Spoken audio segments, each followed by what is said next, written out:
ada dua kekuatan yang harus kita miliki.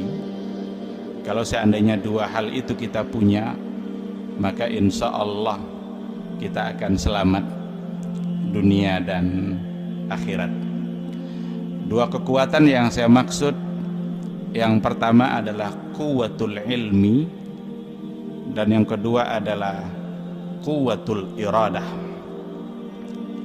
Quwwatul ilmi itu kekuatan ilmu, quwwatul iradah itu adalah kekuatan kehendak.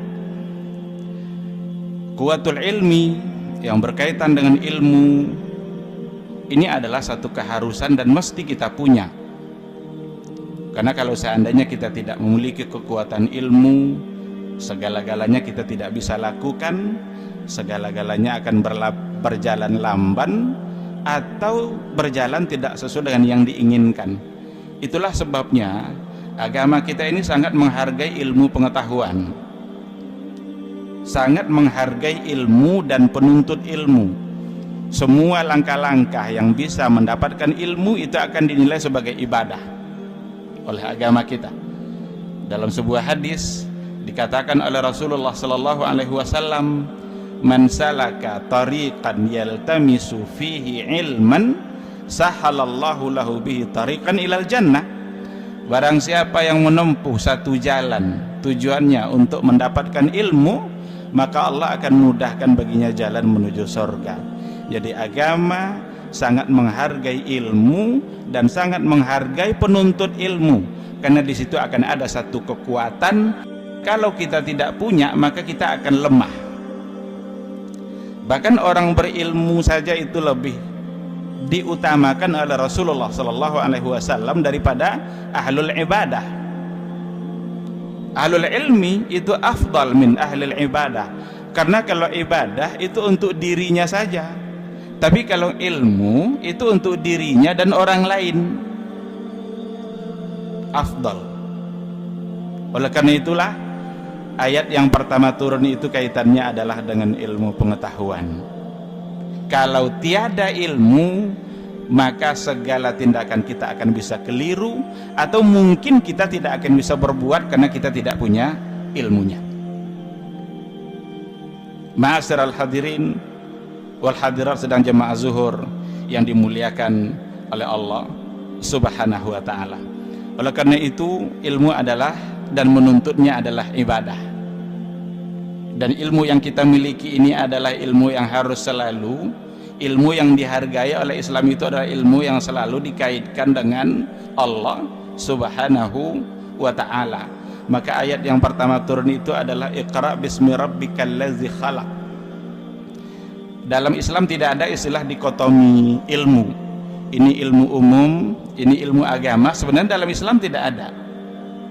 Kalau semua pengetahuan yang kita miliki kita bawa ke dalamnya Allah subhanahu wa ta'ala, maka semuanya akan bernilai ibadah, karena kita membaca itu dengan menyebut nama Allah. Dunia ini sebenarnya berhutang kepada Islam. Dunia hari ini berhutang kepada Islam. Kenapa demikian? Karena begitu banyak ilmu yang lahir dari pemikiran-pemikiran ulama Islam. Ilmu kedokteran, ilmu fisika, ilmu kimia, itu ahlinya adalah mereka-mereka yang ternyata tercatat sebagai ulama. Maka ulama-ulama dulu bukan hanya ulama ul halali wal haram, bukan hanya sekedar ulama yang terlalu sering menyebutkan kata-kata halal dan haram. Mereka ahli fikih, tapi mereka ahli di bidang yang lain, karena ikra mereka adalah bismi rabbik. Kalau ilmu itu sudah tidak melibatkan Allah, sudah tidak lagi membawa Allah, itu baru dilarang oleh agama. Oleh karena itulah ayat yang ke-6 dalam surah Al-Alaq itu, kalla innal insana la yatgha.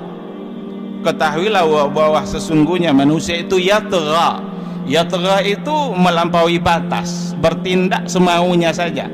Itu akan lahir ketika ilmunya tidak bismi rabbik. Jadi itu korelasinya.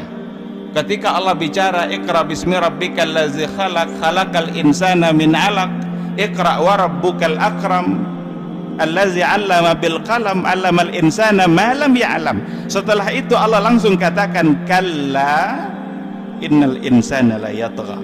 Kapan yatgha ini muncul? Kapan taghut itu akan hadir? Ketika ilmu yang dia miliki dia tidak membawa nama Allah Subhanahu wa taala.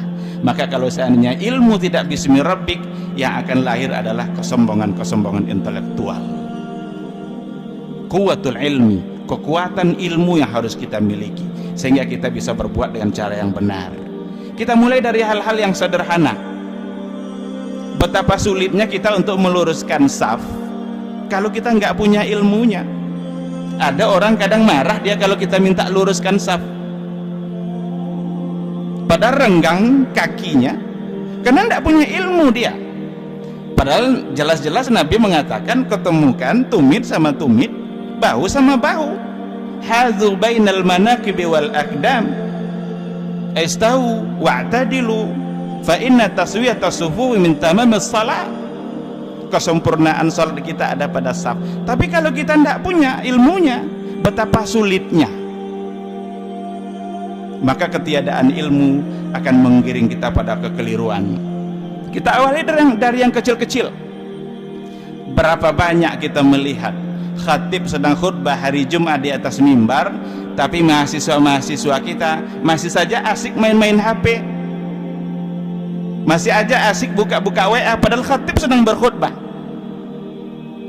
Nabi mengatakan jangankan main-main HP, memindahkan batu saja itu lagha. Iza qulta li sahibika ansit wal imamu yaktubu yaumal jumu'ah faqad lagaut. Kalau kalian katakan kepada kawan kalian khatib sedang berkhutbah, faqad lagauta, lagha Jumat kalian, sia-sia Jumat kalian. Ini ilmu. Tapi kalau tak tahu, betapa banyak kejadian-kejadian yang salah itu akan terjadi, dan akan semakin banyak kalau seandainya kita tidak mengerti. Maka quwwatul ilmi, kekuatan ilmu kita harus punya.